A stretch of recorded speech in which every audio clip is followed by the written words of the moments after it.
What's up, everybody? This is Jay, and this video is about what if ghosts getting shot is all a dream. Now, it's really interesting how this is all playing out. A lot of weird things happened before he was shot, and it kind of leads people to believe that maybe he's dreaming and this never really happened. Now, before I get into it, if you haven't already, please subscribe and bang that bell so you're notified of all my videos and help me reach 30K subs. And if you enjoy this video, hit the like. I'm trying to get 200 likes. Let's get into it. Now, Ghost, what is going on? He was starting to trip hard the last few episodes of this season. Seeing Ghost talking to himself, starting to feel himself, smelling himself real good and checking everybody. And he really was out of character. And it was kind of interesting how nobody was at the club when he was working there. We saw Lil Tank. He was all upset and he took it to a different level than he ever been in the show, whereas they made it look like he wanted to get revenge and actually shoot Ghost because Ghost talked down to him, or because he took his dream. He's still young, he can get back into politics.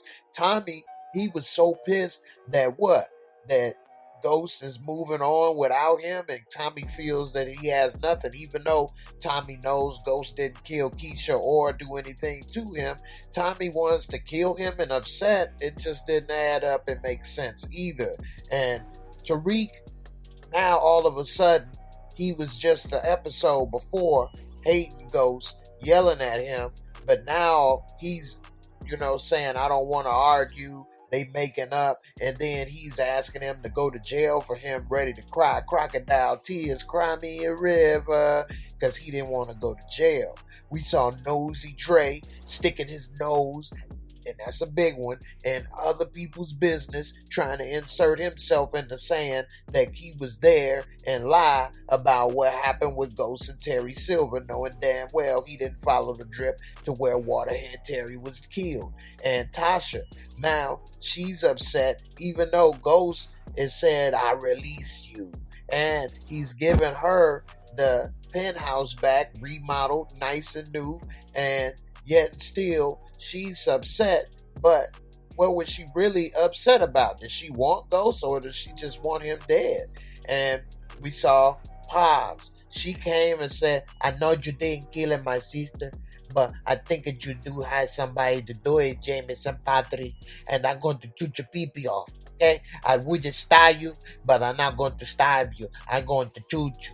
And so what is that all about? And then we got DBS, Dirty Ball Sacks, aka Sacks Fifth. What was really going on? He was looking like he was going to commit suicide. He was crying because he thought he has to go to jail. I don't know why that would change because Ghost is shot, but now he wanted to kill Ghost. I don't get it. Now, to me, one of the trickiest things was Blanca dreaming, or was she at a different location? A lot of people seem to think that she wasn't at Truth. I think she was at the back of Truth, but a lot of people say that location looks different than anywhere that where Truth was. It wasn't really much to go on, I give you that. So is she at Truth? Is she part of the dream, or is she in a different location? That's the key. Now, Ghost seemed to wake up in this episode, and it kind of seemed a little fuzzy. And then he get the call from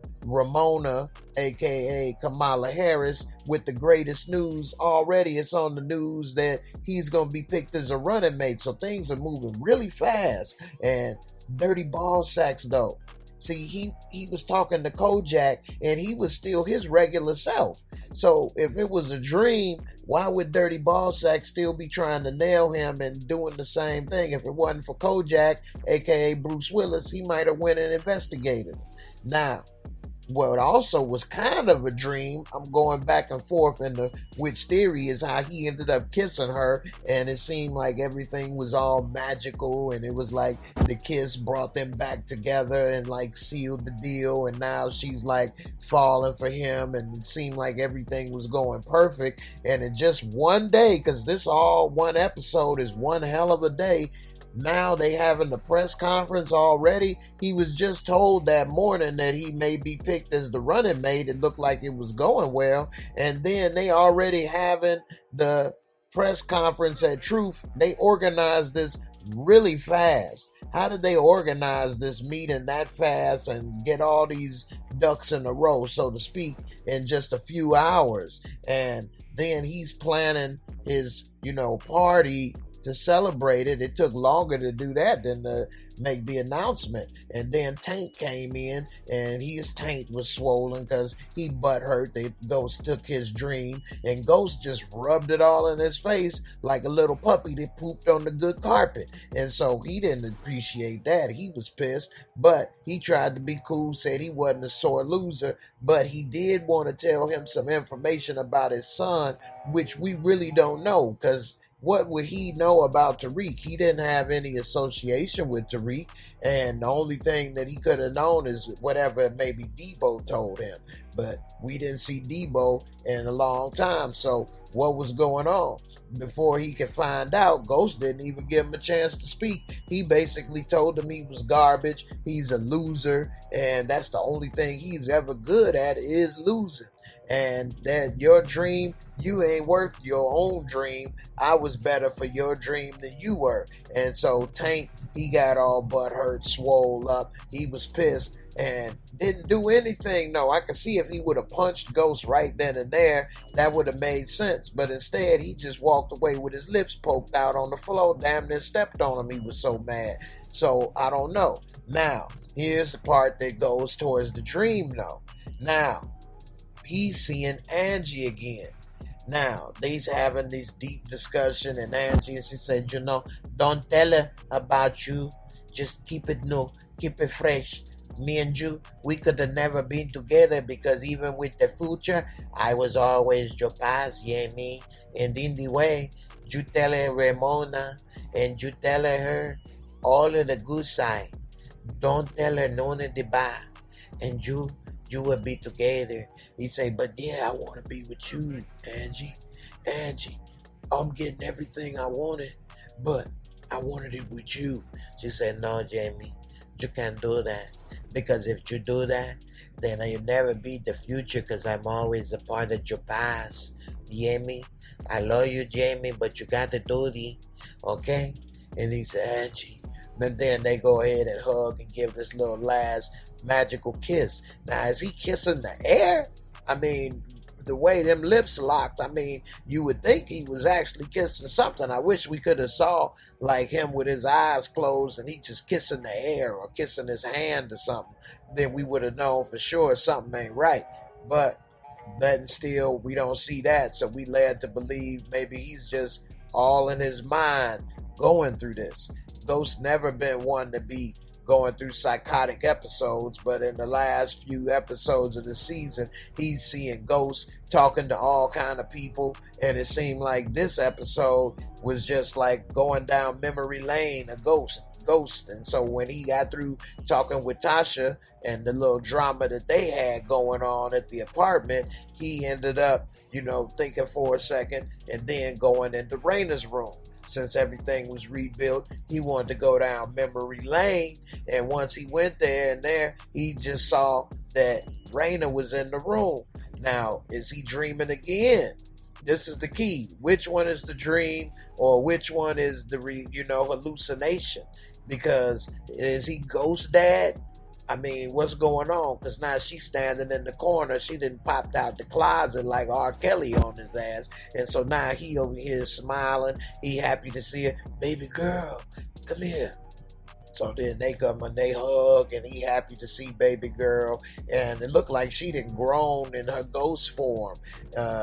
I'm just joking though. But anyway, so now he's talking to her and asking her for advice. She looking like a little bitty old lady now.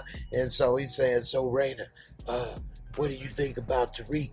Do you think I should, have him confess and deal with the consequences of his actions? And she giving him advice. Now I'm talking about, well, I did. I had to. And so now he's conflicted because he was just talking with Tasha, and she accused him of wanting Tariq to confess or take the rap, and he didn't really, think that. But after she suggested it, he decided, maybe that is a good idea, and maybe we should do that. And so now while he's alone in her room, sometimes he stare at the wall, and in the back of his mind, he hear his conscience call, and he say, Raina, what you think, baby girl? Should I do it or not? And basically, she gave the advice that Tariq need to go ahead and face the music, and then right before he could say some more stuff, she was gone. So he's really like, I think he is in the real world, but then hallucinating is kind of weird. And then again, in the back of truth, and this happened all in one day. He isn't drinking or anything. He bumps into Kanan. And now he over here talking to him like he a real person. Come on, Kay. I ain't got time for this, man. What you doing? And then he's like, nah, man. You dirty. You dirty just like me. He said, nah, man. This is the real me. If it wasn't for you raising me, I would have been this person all along. And so now, is he having this conversation in his consciousness?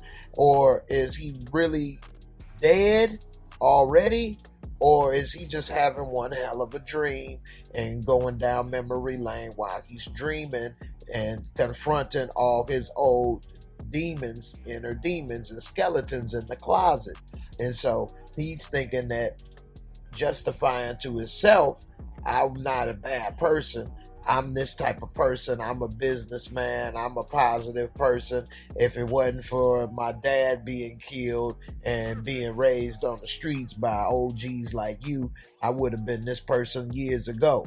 It just took me the long route. So however he tried to justify this, in the end, we'll see, was it a dream or not? Now the key is, again, Blanca. Okay, now, she, to me, is, if she's the turning point that makes me believe he wasn't dreaming, because she was there and heard a shot, and then the way that they show it, he's shot falling over the balcony to his demise or to a major injury. Now, is she at truth?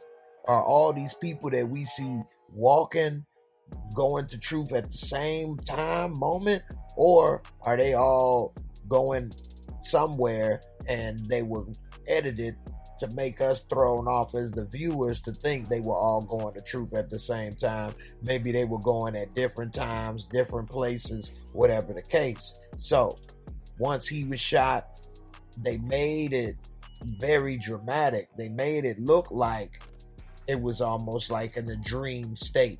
How they made him fall, slow motion, and the way they had the music playing and everything. It was kind of deceptive. And I think to a point, I think maybe they did that on purpose because they want us to be all in for this new whodunit situation. But in the end, I don't think that he was dreaming. My opinion is, I think Ghost was just having a lot of skeletons in the closet and things that he was dealing with, and he's been kind of having maybe even a slight mental breakdown lately with seeing all of these ghosts and confronting everybody. But in the end, I do not think he was dreaming. I think it was real. Now, it's time for some real talk. Now, I think that this show going this route, although it's interesting, they should have stuck with the original formula for the first few seasons instead of going into the Who Shot Jayara and all this dream world and ghost and all this stuff. It's gone astray from what we all fell in love with, and I don't know. You all vote. Does it make sense that he's a ghost, or does it make sense that he's alive and just hallucinating? Vote right there and let me know. I'm Jay, and that's real talk right there. Also, I want to remind you, check out my website, www.jaymoorereviews.com, and I also have the forum where you can continue this power conversation. Check out my patreon.com. I want to thank all my supporters. I have some comedy on there that you may enjoy. A lot of people love my stand-up comedy videos. And last but not least, thanks for watching. Please leave a comment. It. that like button and subscribe and I'll see you in the next video.